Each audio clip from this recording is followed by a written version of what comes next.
எழுத்தாளர்களே, நல்ல கருத்தை தெரிந்த அறிஞர்னு கூட சொல்லலாம், அறிஞர்களே, உங்கள் அனைவருக்கும் என்னுடைய முதற்கண் வணக்கம்.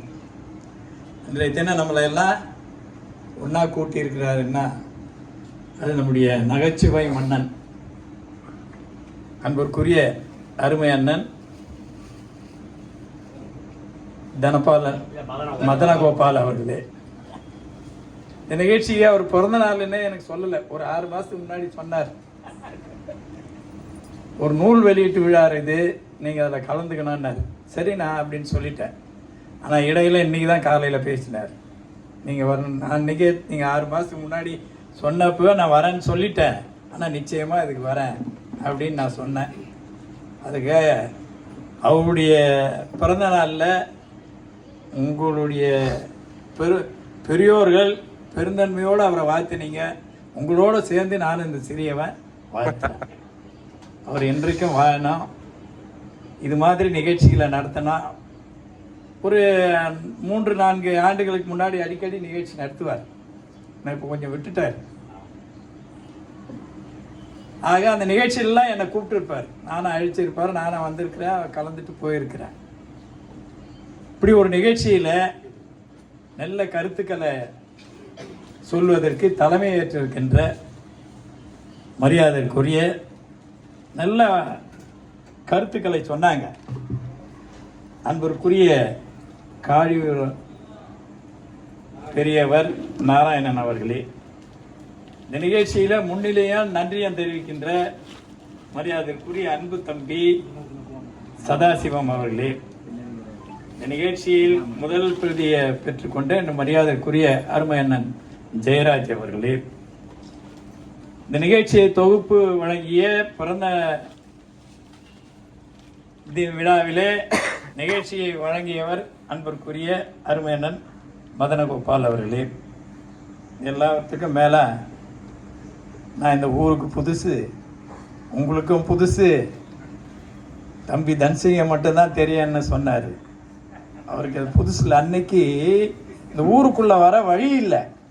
பல்லாவரத்தில் தான் அந்த மறைமலை அடிகளார் பள்ளியில் தான் அவர் ஆசிரியராக இருந்தார், தலைமை ஆசிரியராகவும் இருந்தார், புலவர். எல்லாரையும் தெரியும். அப்போ இருக்கிற ஜெனரேஷன் வேறு, இப்போ இருந்த ஜெனரேஷன் வேறு. அந்த வகையில் நாங்கள்லாம் புரட்சி தலைவர் எம்ஜிஆர் 72 கட்சி ஆரம்பிக்கிற போது அவர்லாம் எம்ஜிஆருக்கு நல்லா தெரிஞ்சவர். தடுக்கி வந்து அவங்கெல்லாம் போவாங்க. இப்போ இருக்கிற சட்டமன்ற உறுப்பினர் மாதிரிலாம் இல்லை. புரட்சி தலைவர் எம்ஜிஆர் இந்த தொகுதியினுடைய சட்டமன்ற உறுப்பினர். ஆனால் அந்த தொகுதியில் இருக்கிற அத்தனை பேரையும் பேரை சொல்லி கூப்பிடுவார். அந்த வகையில் அவர் புலவரும் ஒருத்தர். அப்போல்லாம் நாங்கள் அவருக்கு பின்னாடி போவோம். இவருக்கு பின்னாடி 72 எனக்கு 25 வயசு, அவருக்கு பின்னாடி போவோம். அதுக்கு தான் இப்போ என்ன பின்னாடி பேச விட்டுருக்கீங்க, அவருக்கு பின்னாடி இருந்ததுனால. ஆக அப்பேற்பட்ட ஒரு புலவர், நல்லவர், நல்ல கருத்துக்களை சொல்லக்கூடியவர். எங்கேயும் அவரை அழைப்பாங்க. அதுதான் நம்ம யாராவது பாரதியாரை பற்றி பேசினோமா, நெல்லையப்பரை பற்றி பேசினோமா தெரியும். நெல்லையப்பர் வந்த பிறகு நான் அந்த நகரமன்றத்தில் தலைவராக இருந்தேன். நெல்லையப்பர் எப்படி உள்ளவர், எப்படி வந்தார், அவர் எப்படி கொடுத்தாரு, அந்த பள்ளியை எப்படி மூடணும் அப்படின்றதெல்லாம் தெரியும். ஆக அதை சொல்கிறப்போ நமக்கு எல்லாம் நினைவு கூறுகின்ற வகையில் நினைவு கூர்ந்தார். அது அவருக்கு என்னுடைய பாராட்டுகள். அதே போல் நம்முடைய மரியாதைக்குரிய அன்பு பெரியவர் அண்ணன் கிருஷ்ணன் அவர்களே, மரியாதைக்குரிய அருமை பெரியவர் சந்திரசேகர் அவர்களே, மரியாதைக்குரிய ஐயா ராமசுப்பு அவர்களே, மரியாதைக்குரிய அன்பு சகோதரர், சமூக சேவகர், யார் எதை கேட்டாலும் உடனடியாக கொடுக்கக்கூடிய மனப்பக்கம் படித்தவர் அன்பிற்குரிய சகோதரர் ராதாகிருஷ்ணன் அவர்களே, மரியாதைக்குரிய கிருஷ்ணமூர்த்தி அவர்களே, மரியாதைக்குரிய அன்பிற்குரிய டிஎஸ்பி நல்ல கருத்தெல்லாம் சொன்னார். எங்கேயும் சொல்வார், தைரியமாக சொல்வார். எந்த இடத்துல போனாலும் தைரியமாக இருந்து தைரியமாக சொல்வார். இதை தான் செய்யுங்கன்னுவார். அவங்களுடைய மீட்டிங்கெலாம் அவங்கெல்லாம் கூப்பிட்டாங்கன்னா நான் போயிடுவேன். ஏன்னா அவங்க கருத்துக்களை கேட்பேன். அது மாதிரி அவங்க கருத்து நான் என்னை உட்கார வச்சுக்கிட்டு என்னை பற்றி குறை பேசினாலும் அதையும் கேட்பேன். குறைய பேசினா தான் நமக்கு நிறை கிடைக்கும். அந்த மாதிரி அவங்க பேசுகிறாங்களென்று அவசரப்பட்டு ஆத்திரப்பட்டு பேசுறது கிடையாது. அவங்கள எல்லாரை விட சந்தானம் ஒத்துருக்கிறார், அதான் தலைவர்னார். அவர் கூப்பிட்டாருன்னா நம்மளை நிற்க வச்சுக்கிட்டு நம்ம என்னெல்லாம் செய்யணுன்றதை கேட்பாரு, செய்வாராலும் கேட்பார். அப்படி உள்ளவர் அவர் கூட இருந்து பழகிறாருன்னா அது எப்படி இருக்குன்றத நீங்களே அறிவீங்க. அதே போல் இந்த நிகழ்ச்சியில் வருகை தந்து சிறப்பித்து கொண்டிருக்கின்ற மரியாதைக்குரிய அன்பு பெரியவர் கிருஷ்ணமூர்த்தி பேசி முடிச்சிட்டாரு. அண்ணன் சேது மாதவன், தேவராஜ் இவங்கெல்லாம் வந்திருக்காங்க. என்னுடைய மரியாதைக்குரிய அன்பு சகோதரர்கள் கணேஷ் அண்ணன், பாஷி, தேவராஜ், ஆனந்த், நரேஷ், உங்கள் அத்தனை பேருக்கும் என்னுடைய முதற்கண் வணக்கம். நான் இதை சொன்னார் நம்முடைய அன்பு சகோதரர் ராதாகிருஷ்ணன், இந்த மண்ணின் மைந்தர்னு அண்ணன் ஜெயராஜ் அண்ணன் சொன்னார். இந்த ஊரில் தான் பிறந்தோம், இந்த ஊரில் தான் வளர்ந்தோம், இந்த ஊரில் என்னெல்லாம் இருக்குன்றது தெரியும், எங்கெங்கே எது எது எப்படி எப்படி இருக்கணும். 2000 தெரு பல்லாவரத்தில் மட்டும் நீங்கள் என்னை கண்ணை கட்டிட்டு காரில் உட்கார வச்சிங்கன்னா இந்த தெருவுக்கு போகணுன்னா அந்த தெருவுக்கு கொண்டு போய் விடுவேன். தெரியாததை பேச மாட்டேன், தெரிஞ்சது தான் சொல்லுவோம்.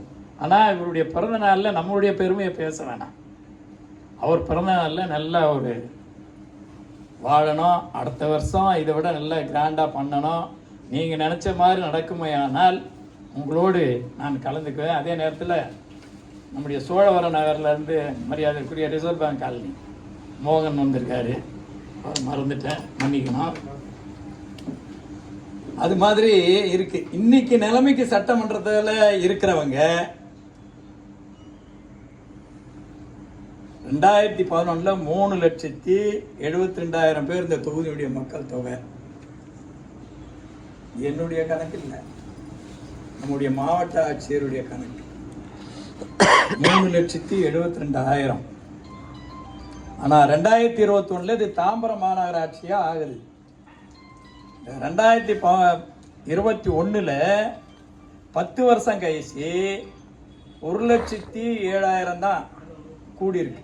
அதாவது 4,79,000 கணக்கிட்டு தான் இந்த பல்லாவரத்தை தாம்பரத்தோடு இணைத்து தாம்பரமோ இதையை வச்சு தாம்பரம் மாநகராட்சியாக கொண்டு வந்தார்.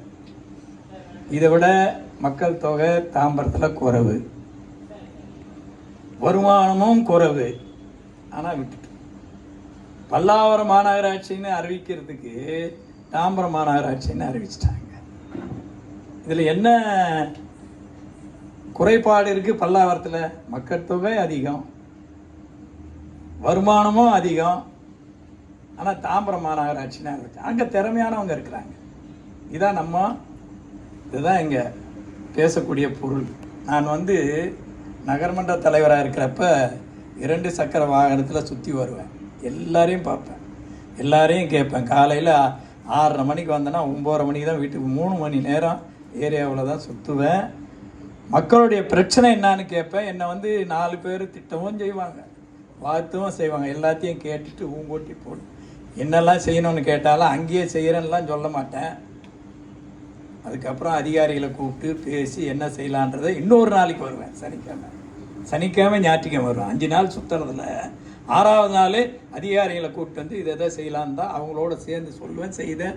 ஒரு நல்ல பேரோட நகரமன்ற தலைவராக இருந்ததுக்கு சட்டமன்ற உறுப்பினராக ஆக்கி தந்தீங்க இந்த பல்லாவரம் தொகுதியில். அவங்களுக்கு நான் நன்றியை சொல்லணும். இப்போ தான் அந்த சுற்றி வரப்போ தண்ணீர் பிரச்சனை ரொம்ப பிரச்சனை. பல்லாவரத்தில் தண்ணீர் பிரச்சனை கடுமையான பிரச்சனை. அந்த பிரச்சனைக்கு தீர்வு காணா ஒரு நாளைக்கு 80 லாரி தண்ணி எடுத்து கொடுத்தா கூட நம்ம பல்லாவரத்துக்கு போகிறாரு. 80 லாரி தண்ணி எடுப்போம். அங்கங்கே கிணறு, எங்கெங்கே ஏரி இருக்கோ அந்த ஏரியில் நமக்கு சொந்தம் இல்லை, அந்த ஏரியில் கிணறு வெட்டி அந்த கிணறுலேருந்து தண்ணி எடுத்து கொடுத்தோம். ஆனால் சட்டமன்ற உறுப்பினர் ஆன பிறகு செம்பரம்பாக்கத்துலேருந்து தண்ணி கொண்டு வரணுன்னு அம்மா கிட்ட எழுதி கொடுத்துட்டாங்க. இன்றைக்கி 100 லட்சம் லிட்டர் தண்ணி பல்லாவரத்துக்கு வாங்கணும், வாங்கலை. 60 லட்சம் தான் வாங்குகிறோம், 60 லட்சம் தான் வாங்குகிறோம். 100 லட்சம் லிட்டர் தண்ணி வாங்கினாவே 2 நாளைக்கு ஒரு முறை இந்த பகுதி கொடுக்கலாம். நான் சட்டமன்ற உறுப்பினர் ஆனதும் பம்மல் அனகாப்தூருக்கும் சேர்த்து குடிநீர் வாங்கினேன். அவங்களுக்கு 4 லட்சம் வாங்கின அனகாப்தூருக்கு 20 லட்சமோ, 8 லட்சம் வாங்கி இந்த பம்மலுக்கு 50 லட்சம் லிட்டர் தண்ணி இன்னைக்கு அங்கெல்லாம் டேங்க் கட்டி தண்ணி கொடுக்குறோம். இந்த ஒரு இதில் தான் ஐயா நம்முடைய புலவர் கூட எனக்கு தம்பியை தெரியினாரு. அன்றைக்கு எந்த பக்கம் வேணாலும் எப்படி வேணாலும் போகலாம், ரோடில் இப்படி தான் கிராஸ் பண்ணணும்லாம் இல்லை. இன்றைக்கி அப்படி இல்லை. அங்கங்கே ஒரு பாயிண்ட்டை போட்டு வண்டியே திரும்ப முடியாத அளவுக்கு இருக்குது. இந்த ரோட்டில் நீங்கள் பார்த்தீங்கன்னா பத்திரிக்கையில் கூட எழுதுகிறாங்க. கொஞ்சம் வருத்தம் தான். நல்லா படிக்கக்கூடிய பத்திரிக்கையில் மொத்தமே நான் இப்போ சொன்னேன் 4,79,000 பேர் இருக்கிறோம் இந்த தொகுதியிலேயே. ஆனால் இந்த ராதாநகர் மெயின் ரோட்டில் 2 லட்சம் பேர் போகிறாங்கன்னு பத்திரிகையிலையும் எழுதுகிறாங்க, சிலர் மைக்கிலையும் பேசுகிறாங்க. அப்போது 2 லட்சம் பேர் இந்த ரோட்டில் போகிறாங்கன்னா மீதி 2.25 லட்சம் தான் அனகாப்தூர், பம்மல், போச்சலூர், திருசூலம், மீனம்பாக்கம், திருநீர்மலை. அப்போ 2.25 லட்சம் அங்கே தான் இருக்கா. 2 லட்சம் இந்த ஊரில் மட்டும்தான் இருக்கா. அப்போ குரோம்பேட்டில் அந்த பக்கம் அஸ்தினாபுரத்தில் இருக்கிறவங்க மனிதனாக தெரியலையா? இல்லை இந்த பக்கம் கீழ்கேட்டில் இருக்கிறவங்கலாம் கணக்கு இல்லையா? அவங்களெல்லாம் எங்கே போடுறது? இப்படி தான் ஒரு குருட்டு கணக்கு.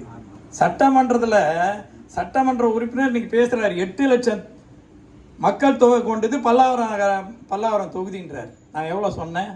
4,79,000 சொன்னேன். ஆனால் இது மாவட்ட ஆட்சியரோட கணக்கு, அவர் கொடுத்த பட்டியல். ஆனால் தொகுதியே தெரிஞ்சிக்காம, தொகுதியில் எவ்வளோ பேர் வசிக்கிறோன்றது தெரியாமல் 8 லட்சம் பேருன்னு சொல்கிறாங்க. 2 லட்சம் பேர் இதில் போகிறேன்றாங்க. இப்படி தான் கணக்கு. நான் இன்றைக்கி பார்த்தீங்கன்னா தாலுக்கா ஆஃபீஸ் கொண்டு வந்தேன்னு நம்முடைய மரியாதைக்குரிய சகோதரர்கள்லாம் சொன்னாங்க. தாலுக்கா ஆஃபீஸ் இன்றைக்கி ரோடை பாருங்கள், போக முடியுமா பாருங்கள். காலையில் கிட்டத்தட்ட எப்படி பார்த்தாலும் ஒரு 2,000-3,000 வண்டி நிற்கும். அது ரோடாக தெரியலையா? கணபதிபுரத்துலேருந்து ஒரு ரோடு போட்டு கொடுத்துருக்கோம். இது இல்லாமல் நெமிலிச்சேரியில் ஓம் சக்தி நகர்லேருந்து ஒரு ரோடு போட்டு கொடுத்துருக்குறோம்.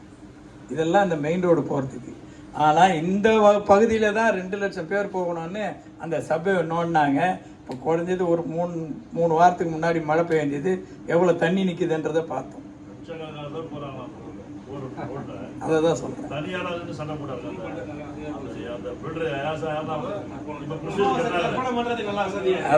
அதான் அது மாதிரி இன்னைக்கு தொகுதியை பற்றியே தெரிஞ்சிக்காம, தொகுதியை பற்றியே சொல்லாம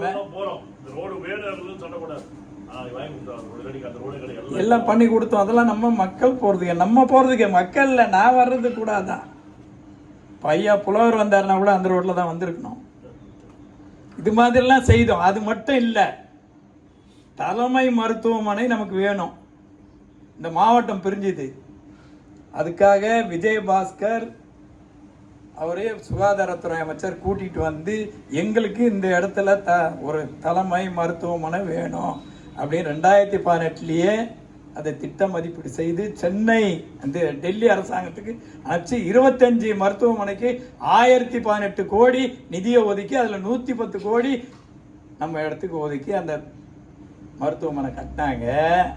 ஆனால் அந்த மருத்துவமனை நமக்கு இல்லை, தாம்பரம் மாநகராட்சி தாம்பரம் தொகுதிக்கு சேர்ந்தது. அது இப்போ இருக்கிற பொது மருத்துவமனை அது வந்து பல்லாவரம் தொகுதியில் குரோம்பேட்டையில் சேர்ந்தது.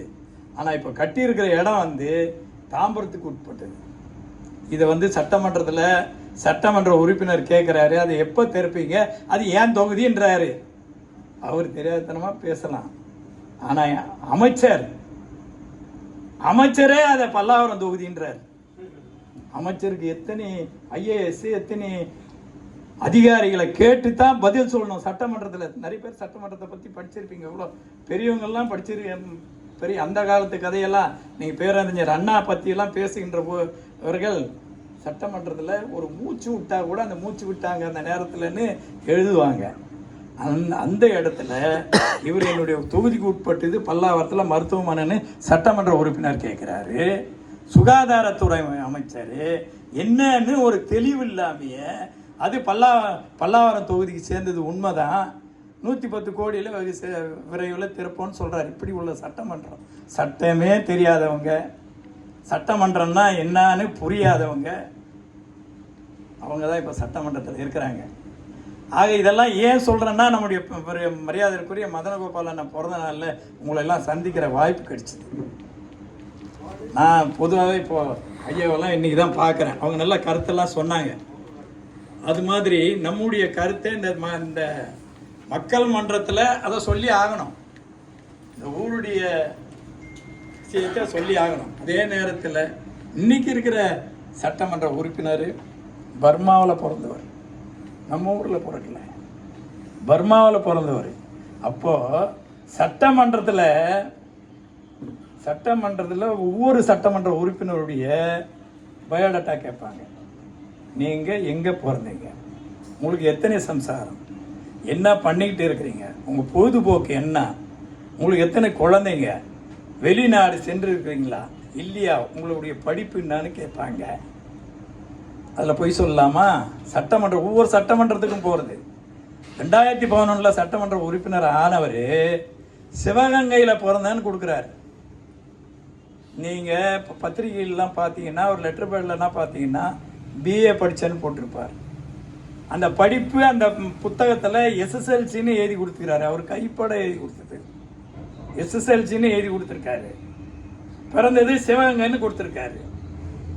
ஏற்றுக்கலாம், நம்ம பார்க்கல அவர் சிவகங்கையில் பிறந்தாரா பர்மாவில் பிறந்தாரா. ஆனால் அதே 2021 அதே பயோடேட்டாவை கேட்குறாங்க. மறுபடியும் ஒரு டைரி போடுவாங்க. அங்கே இந்த டைரி எல்லா சட்டமன்ற உறுப்பினருக்கும் கொடுப்பாங்க. அதில் என்ன எழுதுறாரு, 2021 சென்னையில் பிறந்தேன்னு எழுதி கொடுத்துக்கிறார். அதே எஸ்எஸ்எல்சி தான் படித்தேன்னு எழுதி கொடுத்துருக்காரு. இடையிலையாவது பிஏ முடிச்சுட்டேன்னு எழுதிருக்கலாமே. நான் கூட எஸ்எஸ்எல்சி 62 முடிச்சிட்டேன். பல்லாவரம் ஸ்கூலில் தான் முடித்தேன். எஸ்எஸ்எல்சி முடித்த பிறகு ஜெயின் காலேஜில் பியூசி போனேன். புரட்சி தலைவர் எம்ஜிஆர் மேலே இருந்த பாசத்தில் வந்துட்டேன்.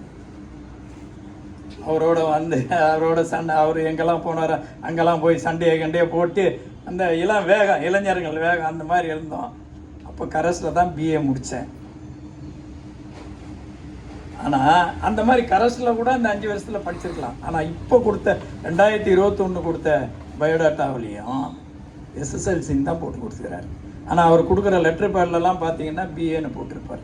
இந்த பொய்யான, ஆட்சிக்கெல்லாம் போக விரும்பல, அரசியல் பேச விரும்பல, பொய்யான தகவலை கொடுத்து பொய்யான வாக்குறுதிகளை கொடுத்து இன்னைக்கு நம்ம அவங்க தான் ஏமாந்து தேர்ந்தெடுத்திருக்கிறோம். அதனால் நீங்கள் மறுபடியும் 2026 இந்த பகுதி மக்களுக்கெல்லாம் சொல்லி அதை நீங்கள் சொன்ன மாதிரி நிறைவேற்றி கொடுக்கணுன்றதை கேட்டு வாக்கு தந்த நம்முடைய ஐயா மதனகோபாலுக்கு நன்றியை தெரிவித்து விடைபெற்றுள்ளது. நன்றி, வணக்கம்.